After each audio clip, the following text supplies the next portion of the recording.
Bahayanya dawai kokot.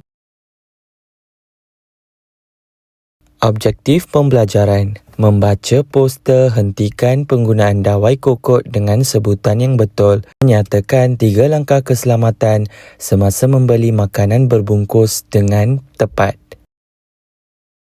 Yang manakah dawai kokot? A, B atau C?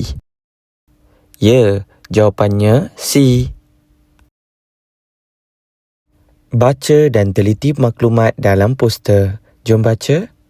Hentikan penggunaan dawai kokot.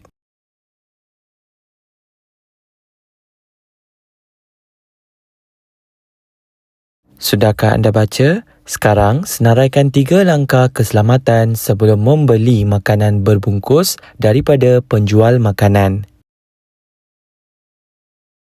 Jangan risau, cikgu dah berikan beberapa langkah.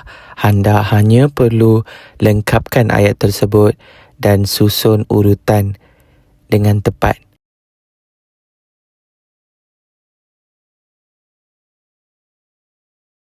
Jawapan bagi aktiviti tersebut. Sekarang, jawab soalan berikut. Terdapat 2 soalan pemahaman. Soalan pertama, apakah benda yang tidak boleh digunakan sewaktu membungkus makanan? Jawapan yang anda perlu tulis ialah keluarkan apakah dan tulis benda yang tidak boleh digunakan sewaktu membungkus makanan. Ialah, tambahkan ialah. Apakah jawapan tu? Jawapannya dawai kokot. Soalan nombor 2, keluarkan mengapakah. Jangan tulis mengapakah, tulis kita dilarang menggunakan dawai kokot sewaktu membungkus makanan. Tulis kerana. Selepas kerana, tuliskan jawapan anda. Anda boleh semak jawapan anda, jawapan nombor 1 dan juga jawapan nombor 2. Baiklah murid-murid, kita tamatkan pembelajaran dengan sebuah lagu.